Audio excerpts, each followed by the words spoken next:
ஓம் நம சிவாய. ஓம் வராகி அன்னையே போற்றி. நல்லதே நினைப்போம், நல்லதே நடக்கும்.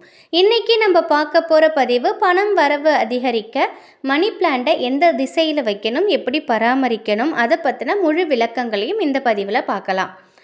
மணி பிளான்ட்டை எடுத்துக்கிட்டோன்னா அது காற்றில் உள்ள கார்பன் மோனாக்சைடு, ஃபார்மாடிஹைட், பென்சின் இது போன்ற நச்சுகளை எல்லாம் ஈர்த்துக்கிட்டு ஆக்சிஜனை வெளியிடுது. நம்ம சுற்றி இருக்கக்கூடிய மாசு காற்றை அதை எடுத்துக்கிட்டு நமக்கு நல்ல ஆக்சிஜனை கொடுக்குது. இந்த ஆக்சிஜனை வெளியிடும் தாவரங்களில் முதல் இடத்துல இருக்கிறது மணி பிளான்ட் தான். மணி பிளான்ட்டை வளர்க்குறதுனால பாம்பு, பூரான், தேல் இந்த மாதிரி விஷப்பூச்சிகள்லாம் நம்ம வீட்டுக்கு வராது. அது மட்டும் இல்லை, மாசு அதிகரிக்காமல் அந்த மாசை கட்டுப்படுத்துறதுக்காக நம்ம இந்த செடியை ஹாலில் நம்ம வச்சு வளர்க்கலாம். டிவி, செல்ஃபோன் இது போன்ற எலக்ட்ரானிக் பொருட்கள்லேருந்து வெளிவரக்கூடிய கதிர்வீச்சுகளை கூட இந்த செடி ஈர்த்துக்குது. இந்த செடியை நம்ம தென்கிழக்கு திசையில் வச்சு வளர்க்கலாம். எதிர்மறை ஆற்றலெல்லாம் இழுத்துக்கிட்டு நேர்மறை ஆற்றலை நம்ம வீட்டில் அதிகரிக்கிற தன்மை இதுகிட்ட இருக்குது. வீட்டில் இருக்கிறவங்களோட உடல்நிலையும் மனநிலையும் இது பாதுகாக்குதுன்னே சொல்கிறாங்க. ஆன்மீக ரீதியாக பார்த்தோம் அப்படின்னா தென்கிழக்கு திசையில் வச்சா அதிகமான பாசிட்டிவ் எனர்ஜி நமக்கு கிடைக்குது. நம்முடைய கடன் பிரச்சனைகள் தீர்வதோட செல்வம் சேரும் அப்படின்னும் வாஸ்து நிபுணர்கள்லாம் சொல்கிறாங்க. அதனால் நம்ம தென்கிழக்கு திசையில் வளர்க்குறது மிகவும் நல்லது. அது மட்டும் இல்லை, தென்கிழக்கு திசைங்கிறது விநாயகருக்கு உரிய திசை. சுக்கிரனின் ஆதிக்கம் நிறைந்த திசையும் இந்த தென்கிழக்கு திசை. இந்த சைடு நம்ம வளர்க்குறதுனால நமக்கு சுக்கிரனோட அருளும் விநாயகரோட அருளும் நமக்கு கிடைக்கும். இந்த செடி வடக்கு திசையில் மட்டும் வச்சு வளர்க்கக்கூடாது அப்படின்னு சொல்கிறாங்க. இந்த செடியில் பழுத்த இலையெல்லாம் இருந்ததுன்னா உடனுக்குடன் அதெல்லாம் நீக்கிடுங்க. நல்லபடியாக இந்த மணி பிளான்ட்டை பராமரிக்கணும். ஏன்னா இந்த மணி பிளான்ட்டை நம்ம எந்த அளவுக்கு நம்ம பராமரிக்கிறோமோ அந்த அளவுக்கு நம்ம வீட்டில் செல்வம் சேரும், நம்ம வீட்டில் உள்ள ஆரோக்கியமும் மேம்படும். இதில் ஏதாவது இந்த செடியை பராமரிக்க விட்டுட்டோம் அப்படின்னாக்கா நம்ம வீட்டில் உள்ளவங்களுக்கு உடல்நல குறைவே ஏற்படும் அப்படிங்கிற மாதிரிலாம் சொல்லப்படுது. இதுக்கு அதிக சூரிய ஒளிலாம் தேவை கிடையாது. அதே மாதிரி ஒரு சின்ன கண்ணாடி பாட்டிலெல்லாம் வச்சும் வளர்க்கக்கூடாது. நம்ம வீட்டில் ஹாலில் நமக்காக கொஞ்சம் அந்த செடியிலேருந்து கட் பண்ணி வேணால் ஹாலில், கிச்சனில், பெட்ரூம்லலாம் நம்ம வச்சுக்கலாம்.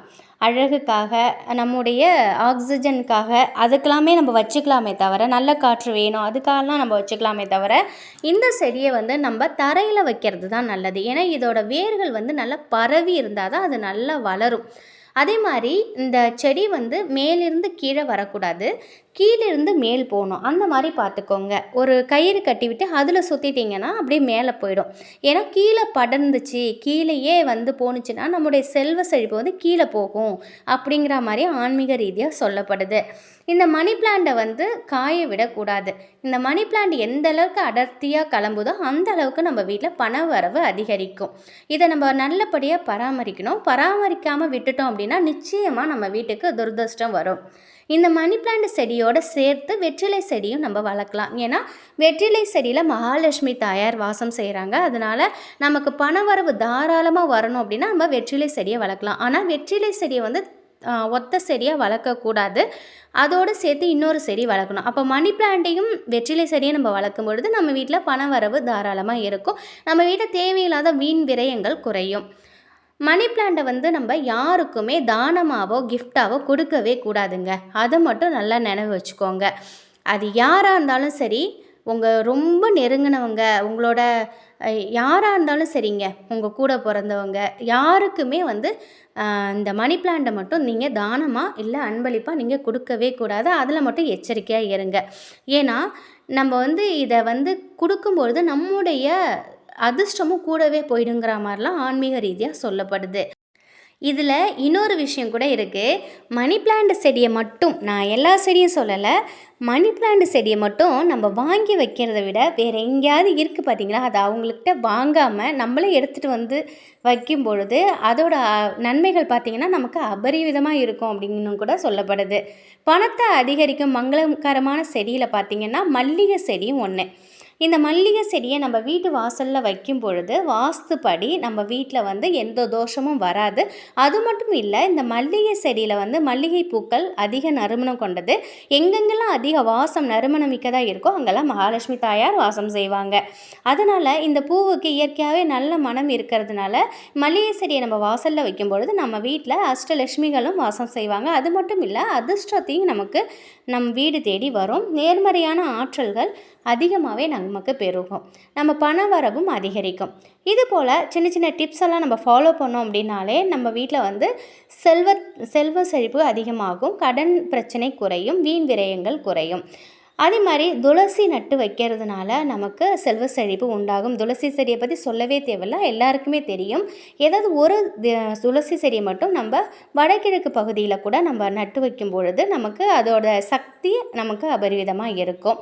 அதே போல் ஈசானிய மூலை இருக்குது பார்த்திங்களா, நம்ம வந்து அந்த இடத்துல ஒரு செம்பருத்தி செடி நட்டு வச்சோம் அப்படின்னா அதுலேருந்து வரக்கூடிய அதிர்ஷ்டம் பல மடங்குங்க. ஏன்னா செம்பருத்தி செடியில் இயற்கையாகவே வந்து செம்பருத்தி பூ, ஒத்த செம்பருத்தி பூ இருக்குது பார்த்திங்களா, அது மகாலட்சுமி தாயாருக்கு விருப்பமான ஒன்று. இந்த ஒத்த செம்பருத்தியை பொறுத்த வரைக்கும் நம்ம வந்து ஈசானிய மூலையில் நட்டு வச்சு வளர்க்குறதுனால நமக்கு பண வரவை நம்ம அதிகரிச்சுக்கலாம். இது போல் ஒரு செடியுமே எங்கெங்கே பார்த்து திசையில் கரெக்டாக நம்ம வாஸ்துப்படி வச்சோம் அப்படின்னாலே நம்ம வீட்டுக்குள்ளே பண வரவை அதிகரித்து கொடுக்கலாம். சில டிப்ஸ்களை நம்ம ஃபாலோ பண்ணி வந்தோம்னா நம்ம வீடு செல்வ செழிப்போட சந்தோஷமாகவும் இருக்கும். எனக்கு தெரிஞ்ச சில டிப்ஸை உங்கள் கூட ஷேர் பண்ணதில் எனக்கு ரொம்பவே சந்தோஷமாக இருக்குது. கண்டிப்பாக இந்த ஒரு தகவல் உங்களுக்கு பயனுள்ளதாக இருக்கும் அப்படின்னு நம்புகிறேன்.